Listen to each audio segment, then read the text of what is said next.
Pero estamos aquí, el día del Señor, para alabarle, para glorificarle. Algunos anuncios: el próximo domingo el servicio también es a las 9 de la mañana, normal, a las 9 de la mañana. El 31 no tenemos actividades, solamente tenemos oración a las 7 de la mañana. Bien, estamos invitándolos a todos a que por favor el próximo sábado a las 6 de la mañana para orar aquí en la iglesia. Queremos darle gracias al Señor por lo que ha sido este año y tener unas peticiones que podamos compartir entre todos para poder hacer la mano del Señor, sobre todo lo que tiene que ver con la iglesia, con la economía de la iglesia y también con la obra, los proyectos que queremos en dependencia de Dios llevar a cabo el año próximo.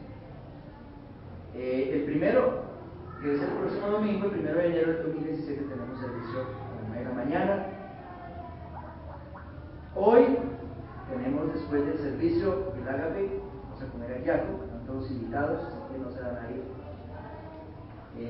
Todos vamos a compartir este almuerzo y luego, después del almuerzo, pues si quieren irse o si quieren quedarse, el Señor les guiará. Muy bien, hermanos, también animarles a que sigamos en comunión los miércoles a las 7 de la noche en el servicio de oración. Estamos viendo el culto del Espíritu y el próximo año, con todas las actividades, con el evangelismo, estemos hablando por el Ministerio de Jóvenes, por un hermano que sirva en la escuela dominical con jóvenes y en la reunión de jóvenes, y todas las necesidades que hay para el desarrollo de la obra de Dios en este lugar, como iglesia local, y también a nivel país, y por qué no decirlo, también a nivel internacional. El Señor nos dé ese privilegio, esa bendición de poder ser útiles. Vamos a nuestras Biblias, vamos a ir a Lucas capítulo 2. Pues vamos a ver el verdadero propósito de la Navidad. El verdadero propósito de la Navidad.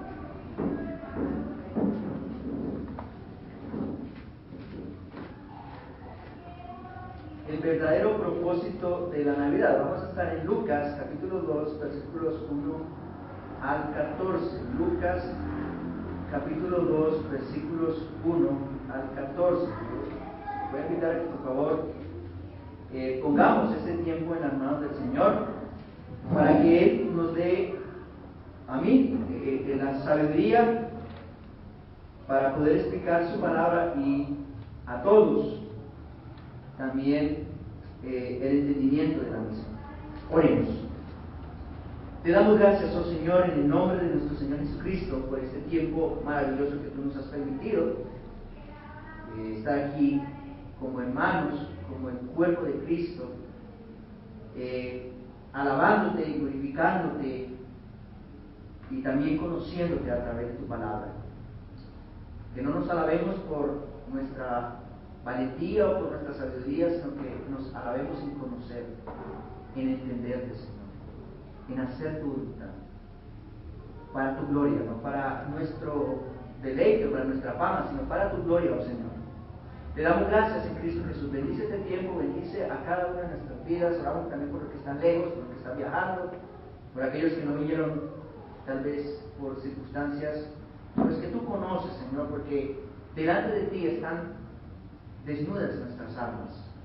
Tú conoces aún las intenciones de nuestro corazón, y solamente delante de ti, Señor, nuestras excusas, nuestras cosas son válidas, Señor, o no, porque tú sopesas los corazones de cada uno de nosotros. Tú examinas nuestros corazones. Examina nuestros corazones de los que estamos aquí, Señor, y que podamos ser edificados con tu palabra, y que podamos, Señor, vivir para tu gloria.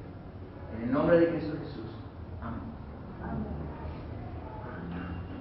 Ayer, a la medianoche, muchos celebraron el nacimiento del Señor Jesucristo. Casi en el mundo entero se celebró uno de los eventos más importantes de la historia de la humanidad. Hubo comida, reuniones familiares, regalos, etc. Ahora, yo recuerdo que cuando era niño, cuando era pequeño, más pequeño que ahorita, había algunos vecinos que en el transcurso del año se disgustaban con mis padres. Y para esta fecha, ellos llegaban a la casa con algunas cosas, sobre todo con unas galletas, y esa enemistad que había ocurrido en el año se disipaba, se volvían a hablar. Y casi que esas cosas ocurren para este tiempo. Para este tiempo también se cantan villancicos. En algunos lugares, como las iglesias cristianas, se cantan himnos alusivos al nacimiento del Señor. Nosotros también los cantamos.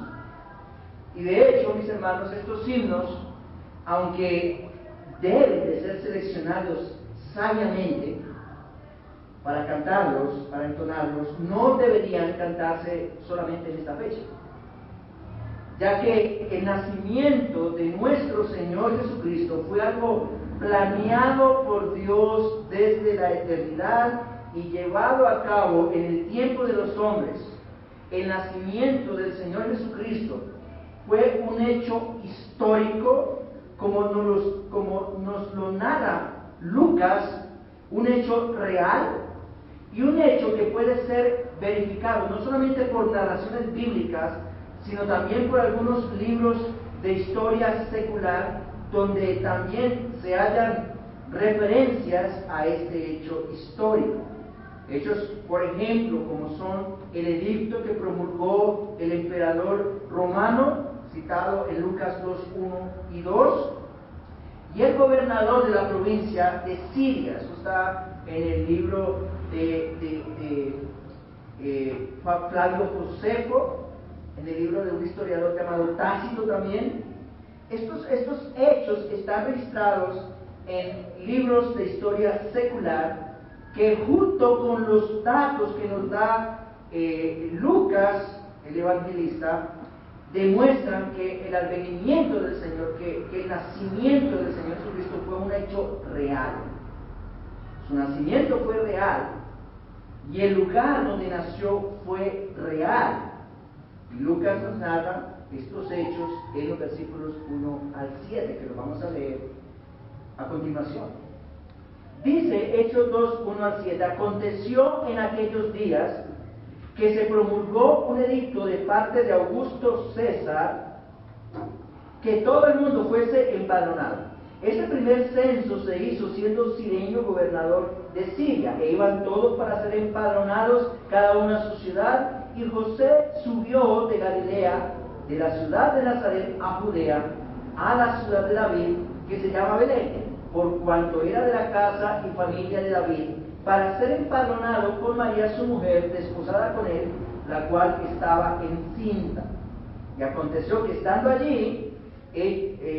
estando ellos allí, se cumplieron los días de su alumbramiento, y dio a luz a su hijo primogénito, y lo envolvió en pañales y lo acostó en un pesebre, porque no había lugar para ellos en el mesón.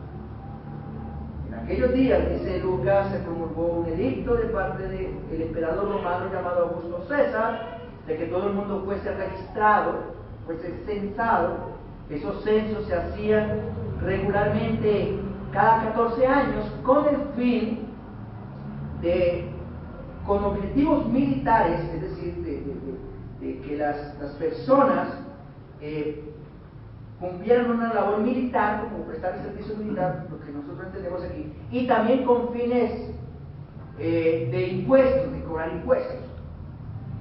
Dice el versículo 2 que este fue el primer censo,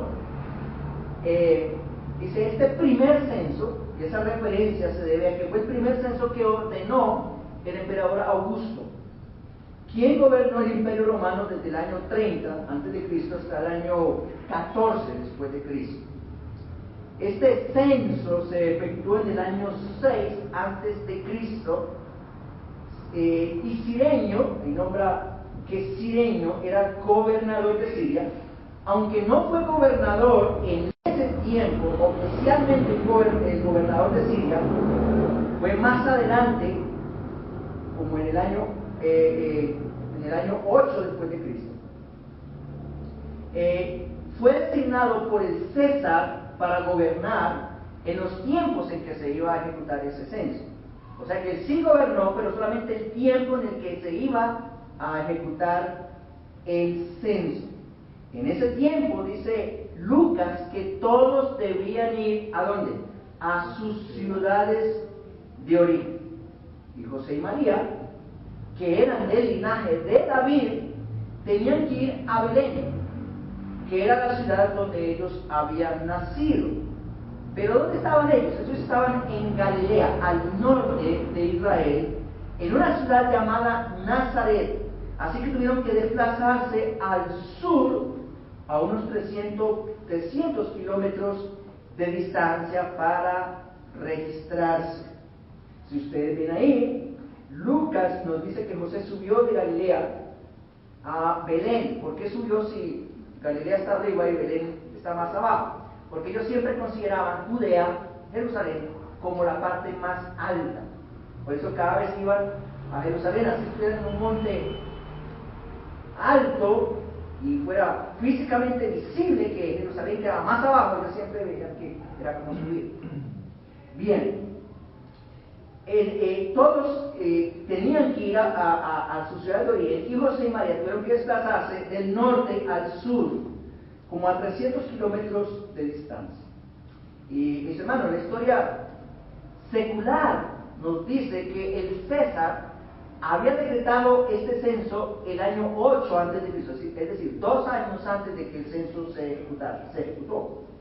Pero no había sido posible que el censo se ejecutara porque Herodes, que era el tetrarca de esa región, estaba como dilatando la ejecución del censo para no tener problemas con los judíos, porque cada vez que se llevaba a cabo un censo había una revuelta.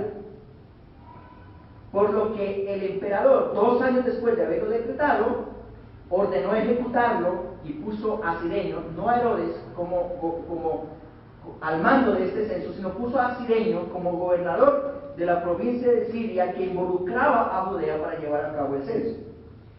¿Y por qué no se llevó a cabo en la fecha que Augusto César lo decretó? Bueno, porque el Señor Todopoderoso ya había decretado que el Señor había de nacer en Belén, como dice Miqueas 5:2 la profecía. Y también Dios mismo, el Rey de Reyes, que pone y quita reyes, hizo que César pospusiera este censo 2 años más tarde para que José y María se trasladaran en el tiempo exacto desde Galilea hasta el lugar donde iban a nacer el Señor. Hoy en día estamos muy preocupados por todo lo que está ocurriendo a nuestro alrededor. Las noticias no prometen nada esperanzador, pero tenemos que tener en cuenta que hay un Dios que está por encima de cualquier gobierno, y ese Dios es totalmente justo, totalmente bueno. Así que José y María se trasladaron hasta Belén para ser registrados. Ahora, yo no sé, pero yo puedo suponer que José estaba esperando a que el niño naciera para luego ir a Belén. Pero se vio obligado a ir a Belén cuando su esposa o su prometida, porque estaba desposada con él, su prometida estaba a punto de dar a luz. Se vio obligado a ir bajo esas circunstancias porque ya no había más tiempo para el censo. O sea, el tiempo se estaba acabando. Y por eso tuvo que emprender este viaje. Y todo esto estaba en la mano de quién? Del Señor. Y Lucas nos dice que José iba con María, su mujer, que aún estaba desposada con él, es decir, María no era la esposa de José, era su prometida, pero estaba como embarazada. Y la historia de eso la tenemos en Mateo 1. Y estando ellos en Belén, le llegó la hora a quién? A María. Versículos 6 y 7 dice: aconteció que estando allí se cumplieron los días de su alumbramiento, y dio a luz a su hijo primogénito, y lo envolvió en pañales y lo acostó en un pesebre, porque no había lugar para ellos en el mesón. Ya en Belén se le cumplieron los días a María para dar a luz a su hijo primogénito, no su hijo unigénito, sino su hijo primogénito. lo que nos da la idea de que María sí, como dice Mateo 13:55. Y mis hermanos, cuando leemos estos versículos a la luz de la profecía, podemos ver cómo Dios obra para cumplir su plan. Podemos ver la majestad de la obra de Dios. Podemos ver cómo el Padre eterno, la hora del Padre eterno, como lo llama Isaías 9:6, refiriéndose al Señor Jesucristo, llamándolo el Padre eterno, aquel, como dice Miqueas 5:2, de quien sus salidas son desde el principio de los días de la eternidad, venía a este mundo. Eso es impresionante. ¿Y cómo venía? Como un bebé. Lucas nos dice que a María se le habían cumplido los días para dar a luz. Yo soy padre de 3 hijos y por experiencia conozco el tiempo de una mujer para dar a luz. Son 40 semanas. Mi esposa es como un reloj. Así que puedo tener plena experiencia de eso y puedo tener plena seguridad de que ese fue el tiempo que duró el niño gestándose en el vientre de María. Por eso Lucas nos dice que aconteció que estando allí se cumplieron los días de ¿qué? Para dar a luz. Para dar a luz. Transcurrido ese tiempo, nació el Padre eterno, nació aquel de quien sus salidas son desde el principio de los días de la eternidad, como cualquier niño que nace en este mundo, aunque obviamente en circunstancias diferentes. Hoy normalmente los niños nacen en un hospital o en una casa con mucha asepsia, con mucho cuidado higiénico, pero el Señor nació bajo unas circunstancias diferentes. Y dice, Lucas nos dice, el versículo 7, que lo envolvió ¿en qué? En pañales. Mis hermanos, yo no sé, pero a muchos de nosotros nos gusta ver los pesebres. Esas maquetas que recrean supuestamente el nacimiento o recrean el escenario donde el Señor nació, pero les digo que aunque esas maquetas sean muy bonitas, están muy lejos de la realidad del nacimiento del Señor. Porque el Señor, por cierto, mis hermanos, el Señor no pudo nacer un 24 de diciembre. Las cuentas que yo hice, mire, porque Lucas nos da datos exactos. Lucas nos dice en el capítulo 1 que Zacarías era de la clase de Abías. Era un sacerdote de la clase de Abías, la octava de las que David había colocado para el servicio del templo. Cada clase servía en el templo una vez a la semana. Eran 24 clases, lo hacían 2 veces al año, eran 48, y quedaba un espacio, que no recuerdo en este momento cómo se llama, pero si nosotros hacemos las cuentas, cuando comienza el año judío, la semana 8, la primera semana, el Señor Jesucristo nacería más o menos entre enero y febrero. Y si hubiera sido en el segundo semestre, el Señor Jesucristo hubiera nacido entre julio y agosto.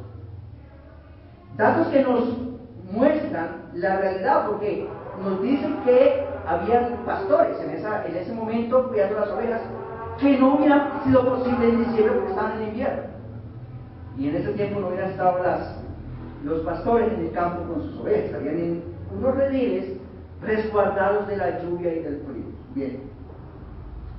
Bien, mis hermanos, pero quiero volver aquí a que imaginemos la escena del nacimiento del Señor. Traten de imaginarse la escena como está en la Biblia.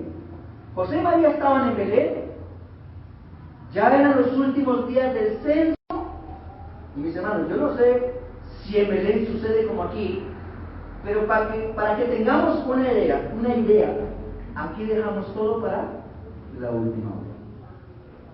Y si hubiera sido así en Belén, esa ciudad, que era una ciudad muy pequeña, estaba abarrotada de gente, estaba llena de gente. Y mis hermanos, yo puedo imaginarme la ciudad, porque cuando en mi pueblo hay ferias, no hay lugar por donde pasar.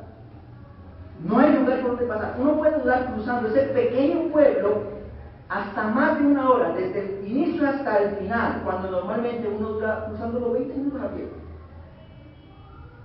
Ahora, imaginémonos a Belén, una ciudad pequeña llena de gente, porque todos los nativos que vivían en otro lugar habían tenido que venir a la ciudad, a Belén, a su ciudad de origen, para ser censados, para ser registrados.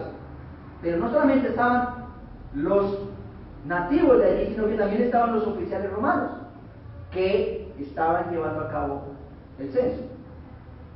Imaginémonos a José y María cruzando por la ciudad hacia la casa de sus padres, que posiblemente quedaba en el extremo opuesto a la entrada de la ciudad. Esto es especulación, no va a decir que es lo que yo digo es inspirado, pero el texto me da lugar para poderlo recrear de esa manera. José y María iban entrando por la ciudad y la casa de sus familiares quedaba al otro extremo. Y resulta que cuando entran a Belén, a María le agarran ¿qué? Los dolores. Los dolores. Y como María era primeriza, no sabía qué hacer. Y como José tampoco tenía experiencia, ellos intentaron aligerar el paso para llegar a la casa de su familia, pero se les hizo muy difícil avanzar, así que decidieron buscar un lugar cercano, pero todas las casas estaban ¿qué? Llenas. Y el único lugar posible fue el mesón, que era un hospedaje público. Pero cuando llegan allí se dan cuenta que también está lleno, posiblemente con los oficiales romanos, por lo que no pueden importunar a estas personas. Así que el mesonero les provee un lugar donde María daría a luz. Y ya nacido el bebé, lo envuelve en pañales y lo acuesta en un pesebre. Ahora es necesario que describamos cómo era el mesón en ese tiempo en Judea. Los mesones o los hoteles eran edificaciones por lo general de 2 pisos. En el segundo piso estaban las habitaciones y en el primer piso estaba el parqueadero, donde parqueaban no precisamente carros, sino caballos, asnos y mulos, animales de carga que eran los vehículos de transporte de los huéspedes. Ahora, no sabemos cuántos mesones había en Belén, pero podría ser que solamente hubiera uno solo. Y estaba como lleno. La planta alta no tenía espacio. La gente estaba no solamente en las habitaciones, sino también en los pasillos. Y oigan bien, no por la temporada, sino por el censo. Así que el mesonero, al ver la situación tan apremiante, les ofrece un lugar en la planta baja del mesón donde no habían personas, sino animales. Ellos buscan un espacio y allí nace el Señor y María lo envuelve en pañales y lo acuesta en un pesebre, que el pesebre es un comedero o una caja de madera o de piedra donde se le daba de comer a los caballos o a los asnos o a los mulos. Adaptaron este comedero con heno, posiblemente José lo hizo así. Adaptaron este comedero y tal vez José puso algunas sábanas para acostar al bebé y protegerlo del frío. El bendito Señor fue acostado en esas circunstancias. Pero en ese mismo momento, mis hermanos, ya posiblemente era de noche, en ese mismo momento, en un lugar cercano, a unos pastores se les dio el anuncio celestial del nacimiento del Señor Jesucristo. Y es aquí donde yo quiero que centremos nuestra atención, porque es aquí donde yo quiero que entendamos cuál es el verdadero propósito de la Navidad. Leamos por favor los versículos 8 al 14, Lucas 2, 8 al 14. Dice: había pastores en la misma región que velaban y guardaban las vigilias de la noche sobre su rebaño. Y aquí se les presentó un ángel del Señor, y la gloria del Señor los rodeó de resplandor, y tuvieron gran temor. Pero el ángel les dijo: no temáis, porque hoy os doy nuevas de gran gozo, que será para todo el pueblo, que os ha nacido hoy en la ciudad de David un Salvador, que es Cristo el Señor. Esto servirá de señal: hallaréis al niño envuelto en pañales, acostado en un pesebre. Y repentinamente apareció con el ángel una multitud de las huestes celestiales que alababan a Dios y decían: gloria a Dios en las alturas, y en la tierra paz, buena voluntad para con los hombres. En otro lugar ocurrió otra escena particular, que no, de esas que no ocurren sino una vez en la historia. Ocurrió en el mismo momento del nacimiento del Señor, y no precisamente en la ciudad, sino afuera de la ciudad. Y no precisamente a los religiosos, a los líderes religiosos que tenían contacto con el Antiguo Testamento, aquellos que lideraban las sinagogas y todo el sistema religioso de Israel, sino a unos pastores que estaban cuidando sus rebaños. Dice el versículo que velaban, es decir, que pasaban la noche a campo abierto, a la intemperie, cuidando en las vigilias de la noche sus rebaños. Posiblemente había un buen grupo de estos pastores que se turnaban para prestar guardia. Ese es un dato que también nos arroja luz de que el nacimiento del Señor no pudo haber ocurrido en diciembre, en invierno, ya que en la temporada, en la estación de invierno, las noches en Judá son frías y lluviosas, por lo que los rebaños no podían estar a campo abierto, debían estar bajo techo. Ahora, ¿quiénes eran estos pastores? Bueno, estos pastores eran los que se dedicaban a cuidar ovejas, por lo que pasaban mucho tiempo en esa labor. Ellos no podían participar de todas las reglas prescritas por la ley mosaica, y menos a las que habían sido añadidas por los líderes religiosos. Por eso no eran muy bien vistos por la alta sociedad moral de ese entonces. A los pastores también se les sospechaba de confundir las ovejas del otro con las de ellos, así que eran de dudosa reputación. Y también tampoco se les tenía en cuenta para testificar en las cortes, por lo que les tenían desconfianza. Es a estas personas, mis hermanos, es a esas personas marginadas por la sociedad, tenidas en poco, a los que los ángeles les hacen el gran anuncio. Ahora, nosotros debemos hacer un ejercicio de imaginación para imaginarnos, valga la redundancia, a estos hombres. Estaban en el campo, en medio de una noche oscura, cuidando sus ovejas. Algunos estaban despiertos, otros estaban descansando, pero es una noche muy oscura. No tenían linterna, no tenían luz, pero era una noche normal, una noche común y corriente a las demás noches. Una noche silenciosa, cuando de repente, dice el versículo 9, que se les presentó un ángel del Señor, y la gloria del Señor los rodeó de resplandor, y tuvieron gran temor.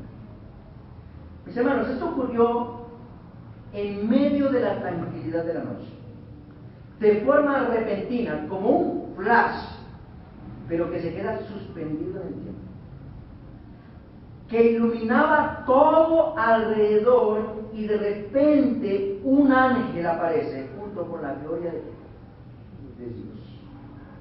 Y esto debió ser maravilloso, tan maravilloso que no puede ser recreado por ninguna maqueta que se haga ilustrando ese escenario donde nació el Señor Jesucristo. Tan maravilloso que no era para menos que los pastores se espantaran, no solo por la presencia del ángel, sino también por la gloria de Dios, esa gloria que es la refulgencia celestial que manifiesta el resplandor de la presencia poderosa, pura y santa del Señor. Esa es la gloria de Dios. Y Lucas nos dice que la luz de la gloria de Dios los rodeó por todos lados. Esto no fue como la luz artificial o la luz del sol que proyecta la sombra de los objetos que iluminan. Esta luz estaba en el ambiente y se originaba por todos lados. Por todos lados. Esta luz no dependía de algo que la proyectara, porque era la gloria de Dios. Era la Shekinah de Dios que los estaba envolviendo. Esa misma gloria de Dios que reposaba sobre el tabernáculo y que reposó una vez sobre el templo cuando fue edificado por Salomón. Y los pastores se llenaron de gran temor, un miedo terrible que es natural que surja en seres pecadores que ven la gloria de Dios, conscientes de que no pueden estar delante de la presencia del Señor sin sentir miedo. Por ejemplo, cuando los profetas veían la gloria de Dios, ellos sentían que se morían. Mire Ezequiel 1 y 2. Usted va a ver la reacción del profeta cuando vio la gloria de Dios. Dice, caí como muerto. Caso contrario a hoy lo que vemos con estos evangelistas que hacen un show y dicen la gloria de Dios y parece que estuvieran en Hollywood. Pero eso no tiene nada que ver con la realidad. Cuando alguien contempla la verdadera gloria de Dios, ellos sintieron que se morían. Un gran temor invadió sus vidas. Pero el ángel les dice que no había nada por qué temer, porque les venía a dar la nueva de la persona que había nacido esa noche en Belén. Dice los versículos 10 al 12. Pero el ángel les dijo, no temáis, porque he aquí os doy nuevas de gran gozo, que será para todo el pueblo, que os ha nacido hoy en la ciudad de David un Salvador, que es Cristo el Señor. Esto os servirá de señal: hallaréis al niño envuelto en pañales, acostado en un becerro. No teman, les dice el ángel. Y la razón por la que no debían de temer es porque el ángel había venido a traerles la buena noticia. No teman, porque he aquí os doy nuevas de gran gozo. Estas nuevas son el Evangelio. La palabra nuevas aquí es la palabra griega evangelio, que significa buena noticia. Este ángel estaba allí para darles la buena noticia acerca del niño que había nacido en Belén. Y dice el ángel que son nuevas de qué? De gran gozo. ¿Por qué? Porque el evangelio es de gran gozo. No solamente iba a ser de gran gozo para los pastores, sino que también el ángel dice que son para todo el pueblo de Dios, para todos aquellos que escuchen esta buena nueva, la crean y se apropien de ella por la fe. Hoy día, mis hermanos, abundan las noticias. A mí me encantaba ver noticias, me gustaba ver noticias, hasta hace 6 meses atrás, cuando lo único que se veía era las noticias de la paz. Y hoy también. Hoy día las noticias abundan, pero la mayoría no son motivo de gozo, sino de pena y preocupación. Pero esta nueva, este evangelio, dice el ángel, él es de gran gozo. ¿Y por qué? ¿Cuál es la razón del gozo de esa noticia? Bueno, que os ha nacido a vosotros. No es el Hijo de Dios, es el Hijo de pero os ha nacido hoy en la ciudad de David un Salvador, que es Cristo el Señor. Fijémonos, mis hermanos, en la noticia como tal, para que podamos entender por qué es de gran gozo. Es de gran gozo por la obra que desarrollaría este niño. Dice, os ha nacido hoy en la ciudad de David, ¿un qué? Un Salvador. Él es el Salvador. Nosotros en la Reina Valera vemos ahí el versículo indefinido un, como si existieran varios salvadores. Cuando uno dice, supongamos que yo le digo, un perro. Bueno, usted sabe que es un perro, pero puede ser cualquier perro, ¿cierto? Muy bien. La Reina Valera tiene el artículo indefinido un para referirse al Salvador, como si existieran varios salvadores, pero en el griego no aparece este artículo. De manera que enfatiza que no es un Salvador, sino es el Salvador. Aquel niño traería la salvación que causa gran gozo, que produce gran gozo. No hay otra noticia, mis hermanos, que escuchemos en este mundo que cause el gozo que trae consigo el Evangelio. No hay otra noticia. No hay otra noticia. Porque el Evangelio es la noticia que causa el gozo inefable y glorioso que se origina en aquel que tiene la certeza de que hay un Salvador que vino a este mundo a nacer para llevar a cabo la obra salvadora, la única obra que acepta el Padre para que nosotros tengamos salvación. Es el gozo de esa noticia, es el gozo de saber que nosotros no podemos hacer absolutamente nada por nosotros mismos para obtener la salvación, pero que Cristo lo hizo todo. No solamente viniendo a este mundo, sino viviendo una vida perfecta y muriendo en la cruz del Calvario como el peor de los pecadores para darnos a nosotros la salvación.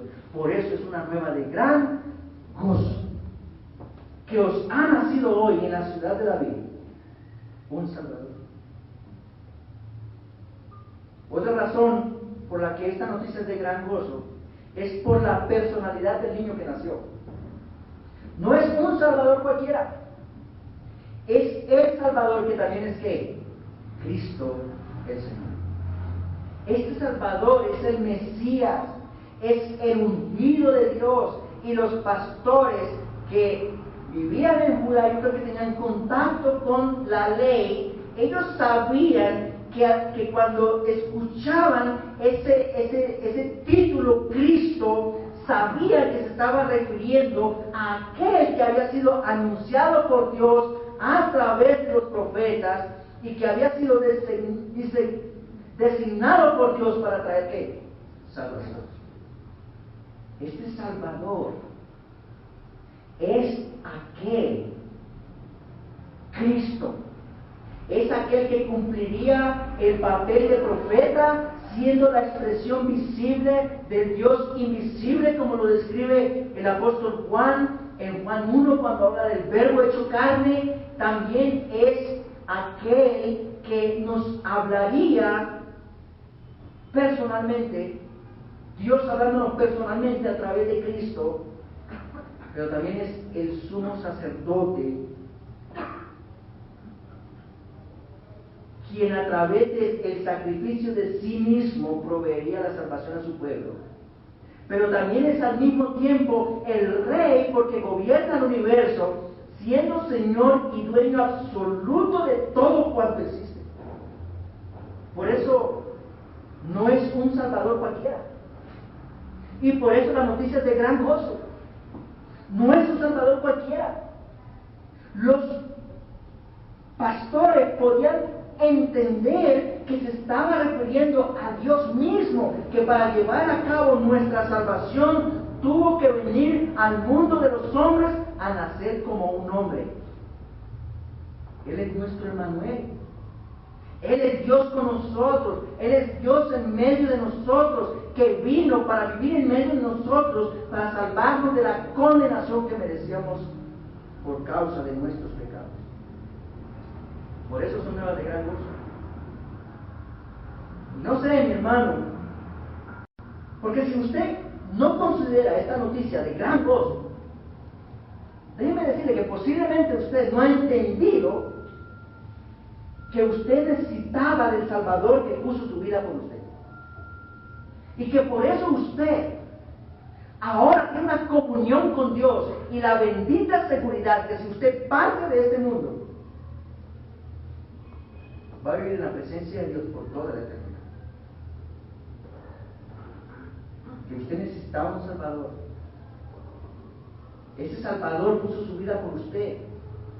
Y que por eso usted debe entregarse completamente a Él. No solamente reconociéndole como Salvador, sino también como Señor.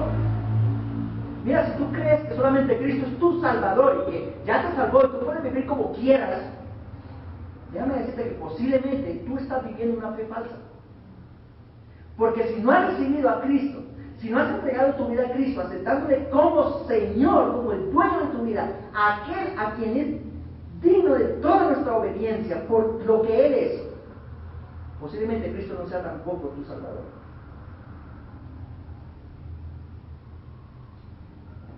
Por eso eran buenas de gran gozo. ¿Y qué señal tenían los pastores para hallar al recién nacido?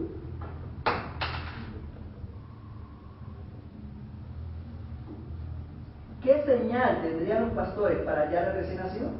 Bueno, en el versículo 12 encontramos al ángel dándoles una señal a estos pastores muy particular. ¿Por qué muy particular? Bueno, porque este niño, que no era cualquier niño, sino el Salvador, que también es rey, no había nacido en el lugar donde nacen los reyes. ¿Dónde nacen los reyes? En los palacios, sino en un pesebre. Dice el ángel, esto servirá de señal. Hallaréis al niño envuelto en pañales, acostado en un pesebre, en un comedero de caballos. Estoy seguro que ellos sí entendían, ¿no? Ellos iban a buscar, ¿dónde es un pesebre? De Belén. Ellos sabían a qué se estaba refiriendo. Ellos sabían a qué se estaba refiriendo. El niño estaba en un pesebre, en un comedero de animales. Y es por eso que era una señal muy particular. Porque posiblemente algunos niños, aparte del Señor Jesucristo, habían nacido en Belén ese día. Pero solo uno estaba en un pesebre. Solo uno. ¿Y ese era quién? El Salvador. El Señor. Que desde el mismo momento que puso su pie en esta tierra, no vino buscando su propia gloria, sino la gloria del Padre. No vino para ser servido, sino para servir y para dar su vida en rescate por muchos. Ese es el Señor. Aquel que se humilló hasta lo sumo, haciéndose obediente hasta la muerte y muerte de cruz. Y dice Lucas que inmediatamente una multitud de los ejércitos celestiales aparecieron para alabar a Dios. Y yo me imagino, hermanos, que eso tuvo que haber sido tremendamente maravilloso.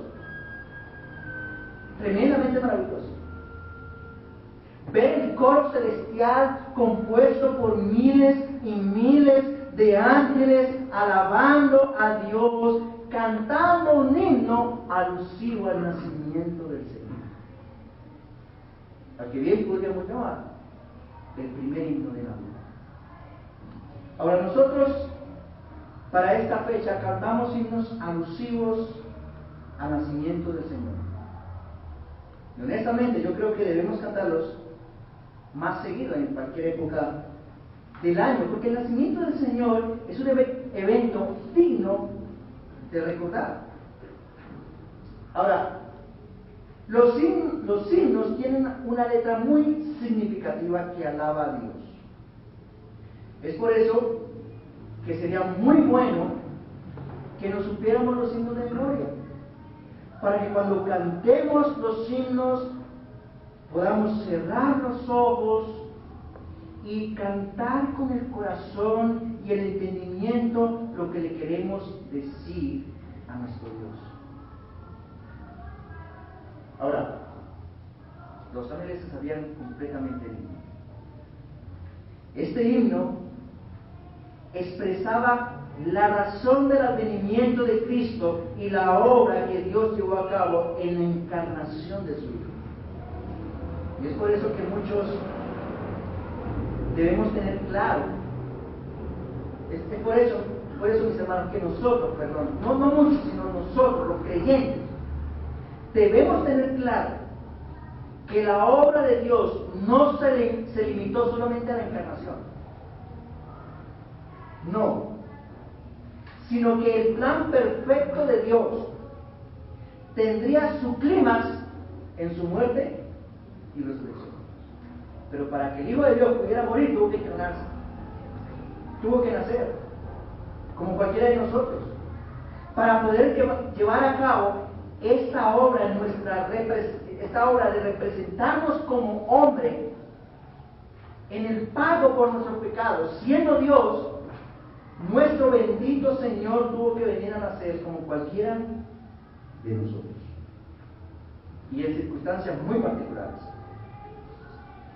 Miremos la letra del himno. Dice el versículo 14 que los ángeles cantaban: gloria a Dios en las alturas y en la tierra paz, buena voluntad para con los hombres. O como la Biblia de las Américas lo traduce: gloria a Dios en las alturas y en la tierra paz entre los hombres en quienes Él se complace. Este primer himno se cantó, o este primer himno que se cantó en el nacimiento del Señor, revela dos grandes propósitos por los cuales el Señor Jesucristo se encarnó. El primero, Cristo vino para la gloria de Dios. En la primera parte del himno, los ángeles exaltan la gloria de Dios. Gloria a Dios en las alturas. Con esta expresión, ellos dan a entender que el nacimiento del Señor exalta a Dios en un grado superlativo. Es decir, que el advenimiento de Cristo para dar cumplimiento a la obra redentora de Dios exalta la gloria de Dios en su grado más alto. Por eso dice: gloria a Dios en las alturas. Ese es el principal objetivo de la verdadera Navidad, que ocurrió en un tiempo en la historia. Es por eso, queridos hermanos y amigos, que nosotros debemos entender que el objetivo principal de Cristo al venir a esta tierra no fue redimirnos del pecado. Fue la gloria de ¿quién? De Dios. La gloria de Dios. Mis hermanos, hoy muchos están haciéndose una fiesta para ellos mismos. Muchos están haciendo una fiesta para ellos mismos. De hecho, anoche, que era supuestamente en honor, la noche en honor al nacimiento del Señor, giró en torno a los hombres, no en torno a Cristo. De muchos, no estoy hablando de todos. En una fiesta en que anoche fue una fiesta para muchos, en la que muchos desplegaron su avaricia y sus excesos para sí mismos, no para Dios. De hecho, hoy que es el día del Señor, muchos se olvidaron de ello, porque fue su día, no el día del Señor. Pero eso no fue lo que proclamaron los ángeles. Eso no fue lo que proclamaron los ángeles. Ellos proclamaron que el advenimiento del Señor exalta la gloria de Dios en las alturas. ¿Por qué el nacimiento del Señor exalta la gloria de Dios en su grado más alto?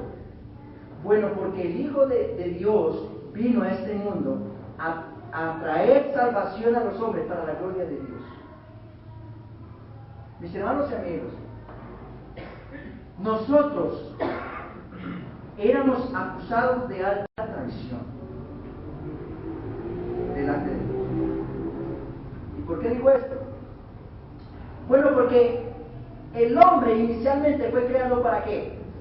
Para glorificar a Dios y deleitarse en su presencia. Ese fue el propósito original por el cual nosotros fuimos creados a imagen de Dios. Dios puso en nosotros su imagen, es decir, cualidades propias de Dios para que las usáramos ¿para qué? Para su gloria. ¿Cuáles cualidades? Bueno, cualidades como la inteligencia, como la capacidad de amar, cualidades como la voluntad, cualidades como el sentido de moral y de justicia para que las usáramos para su gloria. Pero cuando el hombre pecó, el primer hombre, Adán y Eva, la primera mujer, pecaron. Ellos comenzaron a usar esas cualidades propias de Dios para su propia gloria, para su propio placer, en contra de la voluntad y la gloria de Dios. Ya no volvieron a usar esas características, esas cualidades que Dios puso en ellos para la gloria de Dios, sino para su propia gloria y para su propio beneficio. Y por esa razón, el hombre se convirtió en un enemigo de Dios. Colosenses 1:21. No solo perdió el propósito original, que era dar la gloria a Dios, sino que se puso en contra de Dios. Y mis hermanos, siendo nosotros enemigos de Dios, ¿quién es el que finalmente pierde? Dios. Bueno, yo no creo que sea Dios. Eso es algo como un poco de gusanos peleándose con un águila. ¿Quién pierde? Los gusanos. Pero Dios, que es infinitamente, mis hermanos, por usar la imagen de Dios para nuestro propio deleite, no solamente fuimos enemigos de Dios, sino que también excluidos de su gloria. Romanos 3:23. Por cuanto todos pecaron y están destituidos de la gloria de Dios. De la gloria de Dios. Éramos enemigos de Dios, estábamos expulsados de su gloria y estábamos sujetos a la más densa y terrible condenación que un día íbamos a enfrentar cuando estuviéramos delante de aquel a quien continuamente ofendíamos e íbamos a recibir como retribución la muerte, Romanos 6:23, la separación eterna de su presencia en el infierno. Pero Dios, no sé si ustedes han leído Efesios 2:1 al 8, al 9. En los primeros 3 versículos está la trágica condición del hombre. Muerto en delitos y pecados, siguiendo la corriente de este mundo, por naturaleza hijos de ira, lo mismo que los demás. Ese era el estado de nosotros. Pero Dios, dice el versículo 4, y ese bendito pero cambia todo el panorama oscuro que había para nosotros. Pero Dios, que es infinitamente misericordioso, planeó desde la eternidad la manera para cambiar esta situación que el mismo hombre propició, que el mismo hombre llevó a cabo. Porque cuando el hombre pecó, cuando Adán y Eva pecaron, Dios mismo hizo la promesa en Génesis 3:15. ¿Y todo esto para qué? Para su gloria. Para su gloria. Para volvernos a encauzar en ese bendito propósito por el cual nosotros fuimos creados, la gloria de Dios. Y ese cumplimiento se estaba comenzando a dar en el nacimiento del Señor. Y es por eso que los ángeles proclaman la gloria de Dios en su grado más alto, porque todos ellos veían, sabían lo que se estaba llevando a cabo en Belén, el inicio de la obra de Dios manifestada en Cristo. Ellos sabían que todos los que se iban a beneficiar, o los que se estaban ya beneficiando de la vida y muerte de Cristo, no solamente iban a ser restaurados con Dios, sino que también tendrían plena libertad para vivir para la gloria de Dios. Déjame decirte algo, mi hermano. Tú fuiste salvado por Cristo para la gloria de Dios. No porque Dios necesitaba que tú, no porque Dios necesitaba tenerte en su presencia, porque tú eres lo más bonito que hay en el mundo. No. Tampoco era que Dios necesitaba que tú le glorificaras, tampoco. Pero Dios por su gracia, por su libre gracia, te restauró a su comunión, a la comunión de Él, que os ha nacido hoy en la ciudad de David, un Salvador. Él te restauró a su comunión a través de Cristo para que alcances el verdadero propósito por el cual viniste a este mundo, la gloria de Dios.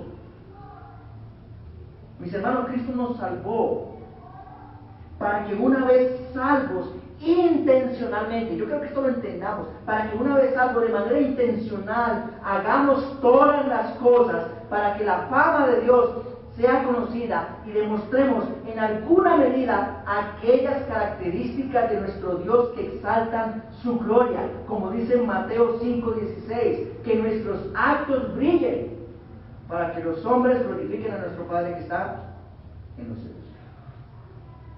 La obra de Dios, las obras de Dios apuntan al Creador exaltando su gloria, Salmo 19:1. Los cielos cuentan la gloria de Dios. Y los cristianos, como somos hechura de Dios, Efesios 2:10, nuevas criaturas en Cristo, fuimos creados ¿para qué? Para buenas obras que Dios preparó de antemano para que desde ya nos ocupemos en ellas, no solamente de palabra, sino también con actos, todas las cosas para la gloria de Dios. Los ángeles podían ver eso y alabar a Dios en su grado más alto. Mis hermanos, nosotros debemos tener la misma actitud que tuvieron los ángeles, porque ellos entendieron que esta obra del advenimiento del Señor fue la obra más gloriosa que Dios ha llevado a cabo. Gloria a Dios en las alturas, que el Hijo de Dios, el Creador del universo, viniera a este mundo como un indefenso e independiente bebé para venir a salvarnos. ¿Usted se imagina al Señor, a María sacándole gases al Señor? ¿Usted se imagina a las manos del Todopoderoso que formaron las montañas, que pusieron en su lugar el firmamento, las estrellas, las galaxias, y unas pequeñas manitos agarrándose con dificultad de los dedos de su mano? Eso es glorioso. Eso es glorioso, mis hermanos.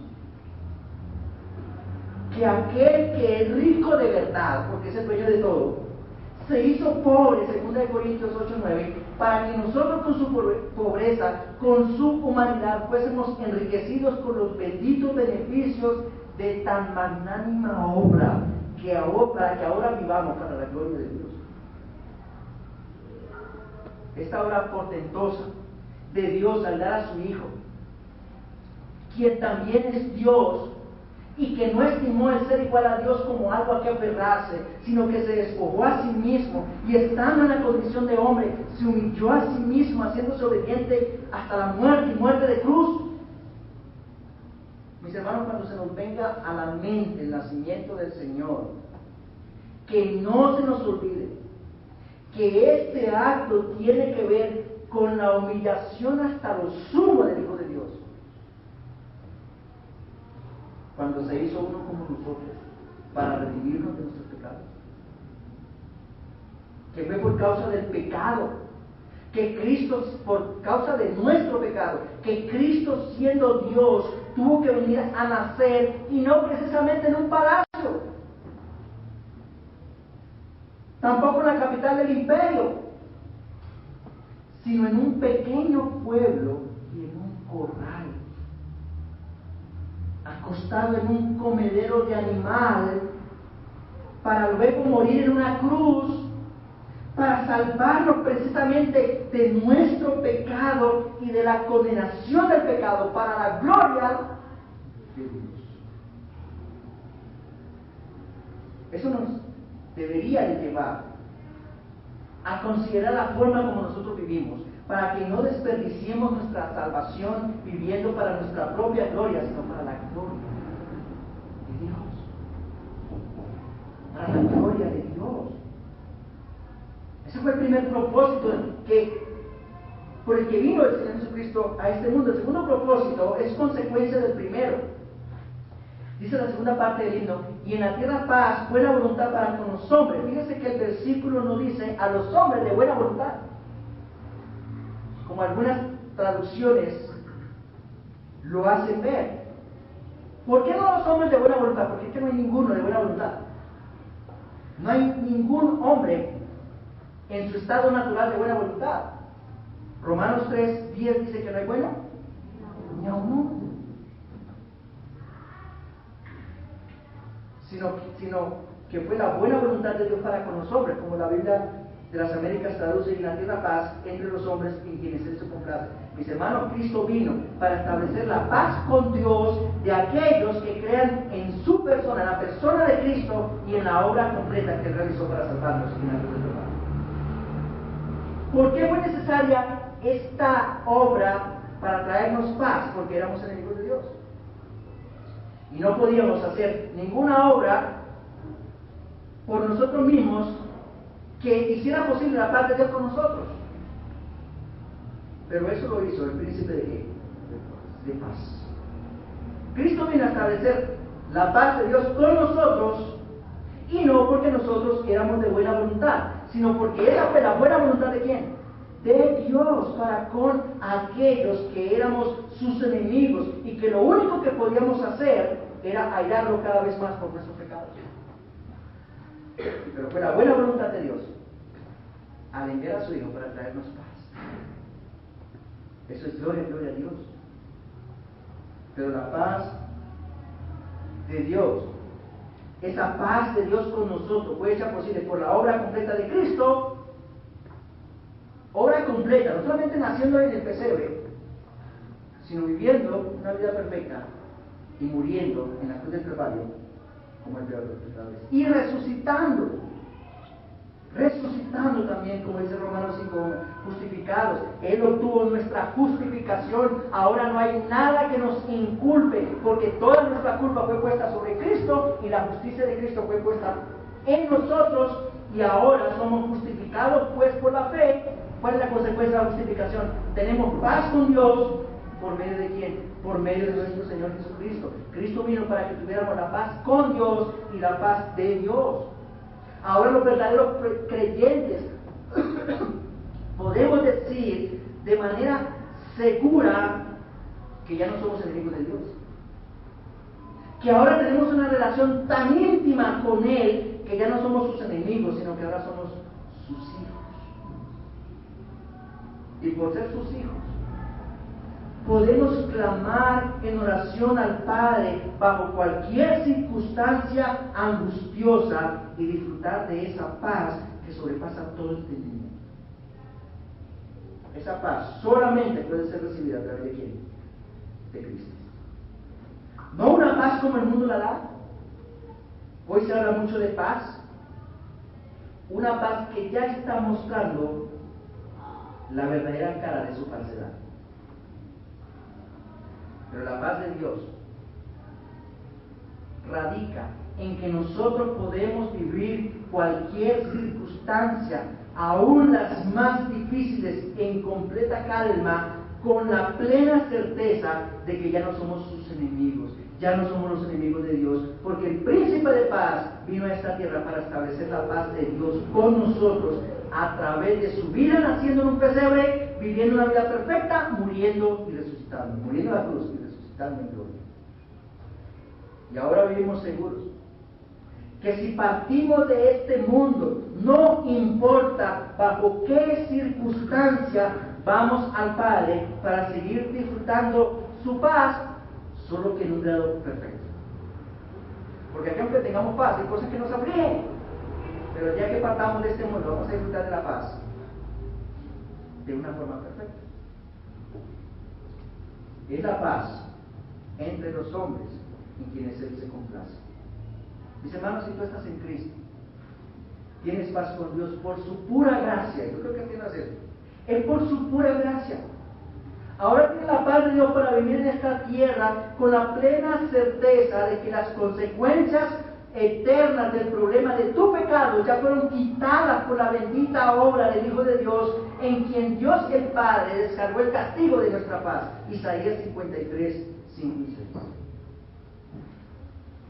Ya estoy concluyendo, mis hermanos.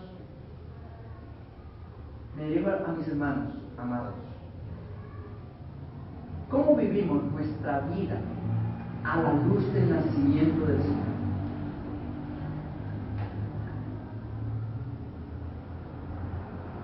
¿Vivimos para la gloria de Dios? Si no es así, aún es tiempo de que enfoquemos nuestra vida en cumplir ese propósito por el cual el Hijo de Dios tuvo que venir a esta tierra como un bebé. Ese propósito es vivir para la gloria de Dios. Y por último, si hay alguien aquí que está sin Cristo, amigo, yo sé que la mayoría de la gente en ese tiempo de Navidad hay una cosa que les gusta. Aparte de la comida y la fiesta, los regalos. ¿A quién le gustan los regalos? Déjame decirte algo, Dios te tiene un regalo. Dios te tiene un regalo en este tiempo. Un regalo cuyos beneficios son eternos. Un regalo que comenzarás a disfrutar desde ya, pero vas a disfrutar plenamente cuando partas de este mundo hacia la eternidad.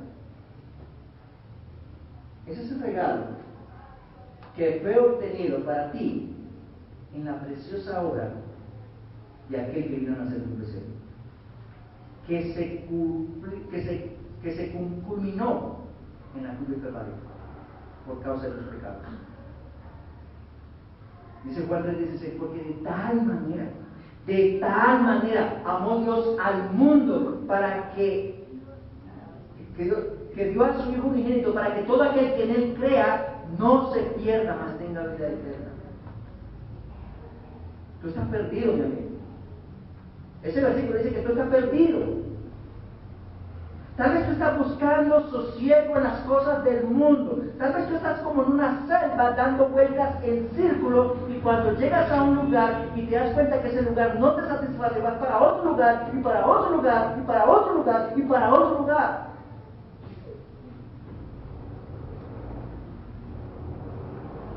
Pero de tal manera te amó Dios que dio a su Hijo, a su único Hijo. ¿Y de qué manera? Os ha nacido hoy en la ciudad de David un Salvador, que es Cristo el Señor. Dios dio su Hijo unigénito para que si tú crees en Él, no vas a seguir en ese estado de perdición en el que estás por causa de tu pecado, sino que tendrás vida eterna. Ven a Cristo, mi amigo.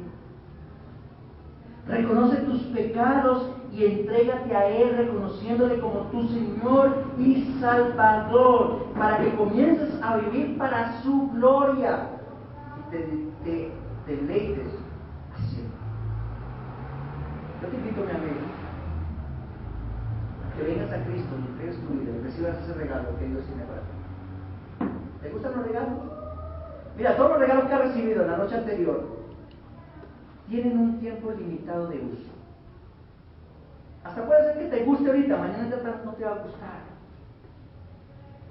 Pero el regalo que Dios te ofrece en Cristo es un regalo que cada vez vas a hallar más deleite en Él. Y cuando mueras, vas a disfrutarlo plenamente.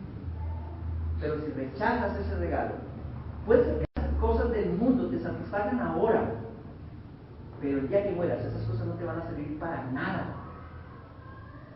Y en lugar de eso, una eterna conciencia va a estar remordiéndote por toda la eternidad, porque has rechazado el regalo que Dios te está ofreciendo hoy. Ven a Cristo, para que vivas para su gloria y de la realización. Iglesia, que cuando leamos Lucas 1 y 2, Mateo 1 y 2, entendamos que el propósito del advenimiento de Cristo es para su gloria, para que vivamos para su gloria. Te damos gracias, Señor, en esta mañana, oh Dios, por este tiempo, por tu preciosa palabra, oh Dios. Señor, tú eres glorioso, Padre, digno de toda gloria y toda alabanza. Te alabamos, te glorificamos. Obra en nuestros corazones, bendito Dios. Que tú seas glorificado en todo lo que hagamos, que vivamos para tu gloria, oh Padre, porque ese es el propósito por el cual Cristo vino a esta tierra. Ese fue el propósito por el cual Él se hizo pobre, siendo rico, para que nosotros recibiéramos todos sus benditos beneficios para vivir para la gloria de Dios. Ayúdanos a entender ese propósito. Y si hay alguien aquí sin Cristo, yo te pido, Dios, que redargullas en este momento su corazón, que convenzas su corazón de pecado, justicia y juicio, y que vea al Salvador que nació hace 2000 años para traerle salvación y vida eterna. Te damos gracias en Cristo Jesús. Amén. Gracias, hermano.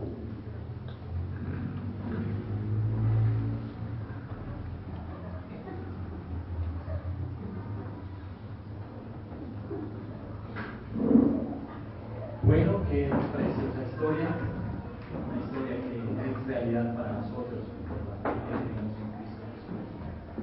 Ya para terminar, por favor, nos ponemos en pie, vamos a esperar un último himno. Qué bella historia.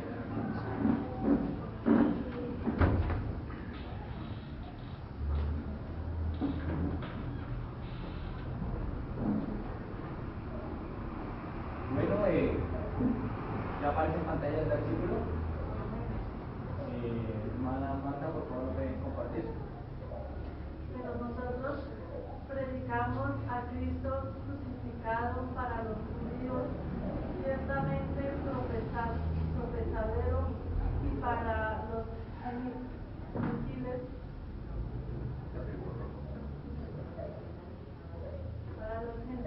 locura, mas para los llamados, así judíos como griegos, Cristo poder de Dios, sabiduría de Dios. Primera de Corintios 1, 23, 24. Amén. Esta historia empieza desde la eternidad y termina en la eternidad. No tiene terminación, permanece para siempre. Vamos a entonar este himno, por favor.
le damos la gloria a ti, Señor, por esa preciosa historia, esa historia que es realidad para nosotros, que es verdad. Un día viniste a este mundo como un bebé indefenso para darnos a nosotros este regalo tan precioso, un regalo que a nosotros nunca nos costó nada, pero a ti te costó la vida, te costó tu sangre preciosa, que nos limpió de todo pecado, de toda maldad. Y tenemos por cierto que si un día partimos, a los que confesamos a Cristo como nuestro Señor y Salvador, tendremos una vida juntamente con Él por la eternidad. Te rogamos, Señor, para que hables a los corazones que han escuchado tu palabra, esta historia verdadera, esta historia que es verdad. Te rogamos para que inquietes a buscar más de Él, del Señor Jesucristo, a conocerlo más, para pecar un poco menos. Señor, te alabamos y te glorificamos y te rogamos por nuestra familia, por nuestros vecinos, amigos, compañeros, por los que no conocen este regalo precioso de la salvación, que busquen a Jesucristo como único y suficiente Salvador. Te damos gracias por este precioso día que nos has dado, por tu palabra, Señor. Te rogamos para que siempre esté en nuestra mente, en nuestra boca, para que podamos compartirla. Señor de los cielos, obra, Señor, en nosotros, que somos pecadores delante de ti. Te damos gracias, Señor, y te rogamos, Señor, que nos lleves con bien a nuestros lugares, que los que tenemos la posibilidad y la oportunidad de quedarnos acá para compartir un alimento, Señor, tengas esa alegría, ese gozo para compartirlo, para dar, Señor, a alguien que necesita de tu palabra, necesita de tu amor, de tu gracia y tu perdón. Padre precioso, en tus manos encomendamos este resto de día. Te rogamos que nos guardes, nos libres de caer en tentación, y nos limpies de todo pecado. Te lo pedimos en el precioso nombre de nuestro amado Señor Jesucristo. Amén. Hermanos,